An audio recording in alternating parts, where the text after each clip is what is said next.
Bismillahirrahmanirrahim. Assalamualaikum warahmatullahi wabarakatuh.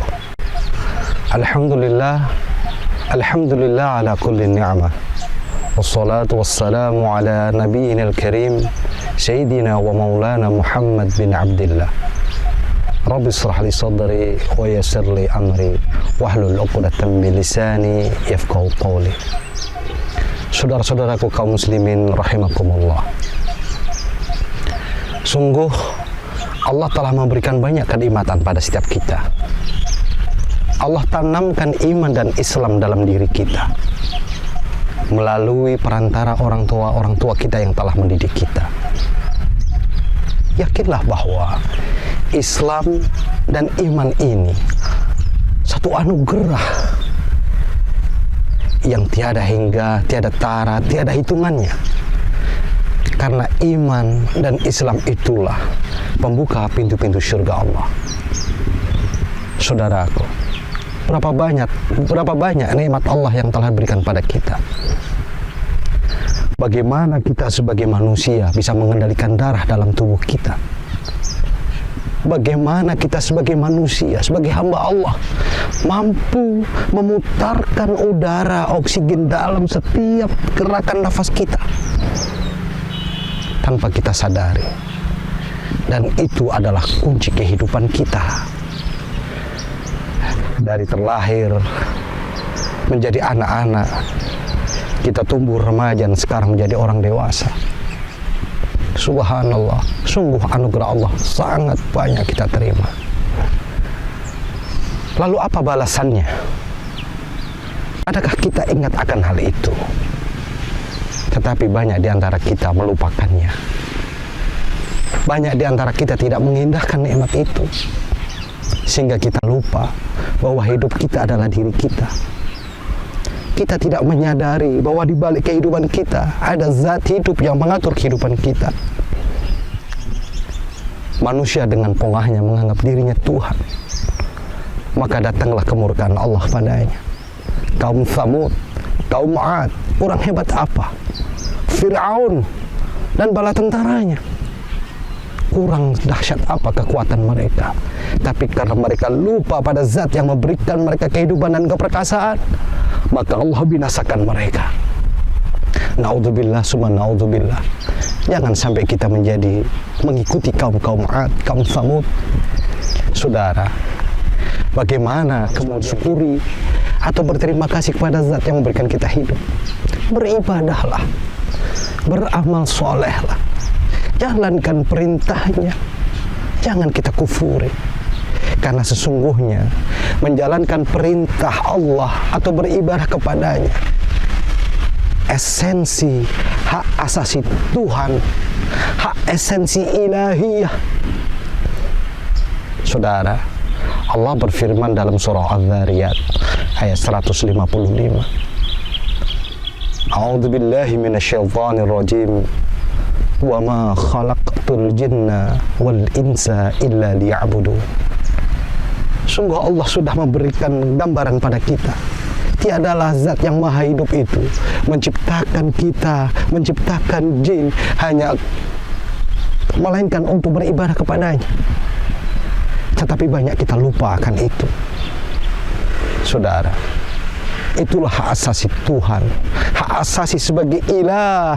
Ilahun itu zat yang minta dan harus disembah. Dan tiada yang memiliki hak itu kecuali satu saja, Allah Subhanahu wa ta'ala. Kebanyakan kita lupa ketika kita sudah menjalani kehidupan. Apa yang kita dapatkan, kedudukan kita, kemegahan hidup kita adalah buah keringat dari diri kita sendiri. Alah, bukanlah begitu. Karena sesungguhnya Allah sudah mengaturnya. Dan Allah sesuaikan migdar-migdarnya kepada setiap manusia. Ketika manusia tamak melalui rekayasa setan, iblis, kemudian memberikannya pada seseorang, dan itu menjadi fitnah bagi dirinya, justru memalukannya, justru membuat dia ini mendapat murka dari Allah Subhanahu wa ta'ala. Tetapi ketika seorang muslim berusaha diliput dengan ketakwaan kepada Allah, selalu berdoa, selalu bertanya dalam setiap langkahnya, sehingga muncul vibrasi-vibrasi pada dirinya dengan sumber rohnya Allah Subhanahu wa ta'ala. Maka setiap amal, tindakan, setiap langkahnya merupakan esensi dari peribadatan dia kepada Allah Subhanahu wa ta'ala. Saudara, hak asasi Tuhan untuk disembah itu lebih tinggi makamnya daripada hak asasi manusia yang banyak didengung-dengungkan. Kita tahu Max Weber itu adalah bapak dari human rights, tetapi hari ini kita mengikuti mazhabnya. Kita lupakan esensi kita sebagai hamba Allah, sebagai makhluk Allah yang diciptakannya tidak lain peruntukannya adalah untuk beribadah kepadanya. Hari ini manusia sibuk dengan hak asasi manusia. Dia lupa hak asasi Tuhan yang paling asas. Manusia akan mengalami satu kehidupan, fase-fase kehidupan yang kemudian kita melangkah ke alam barzah, kita melangkah ke alam akhir. Subhanallah, Allah sudah membentangkan syurganya yang meliputi bumi dan langit. Allah sudah membentangkan jannahnya dengan penuh dengan kenikmatan, dan janji ini hanya diberikan kepada orang-orang yang beriman. Bersyukurlah Allah tanamkan dalam setiap diri kita nilai-nilai iman dan Islam, karena itu adalah modal kita datang ke syurganya Allah Subhanahu wa ta'ala. Untuk menuju ke syurga, ibadah mari kita perbaiki, amalan kita mari kita refresh kembali, biar punya esensi untuk ketakwaan dan mencari ridha Allah Subhanahu wa ta'ala. Mudah-mudahan Ramadan ini menjadi Ramadan yang luar biasa untuk kita semuanya.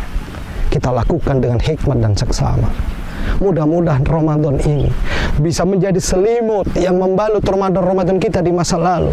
Mungkin Ramadan kita tidak sempurna. Mudah-mudahan Ramadan ini kita mendapatkan Lailatul Qadar yang Allah lipat gandakan pahalanya, yang Allah tingkat-tingkatkan nilai-nilai ibadah yang ada padanya. Mudah-mudahan Ramadan ini Ramadan yang berkah dan penuh hikmah. Semoga saudara-saudaraku bisa menjalaninya. Ini menjadi titik balik kembalinya kita kepada Allah, kembalinya pengakuan kita akan hak asasi Tuhan dalam surah Adz-Dzariyat, wa ma khalaqtul jinna wal insa illa liya'budun. Aqulu qouli hadza astaghfirullah. Assalamualaikum warahmatullahi wabarakatuh.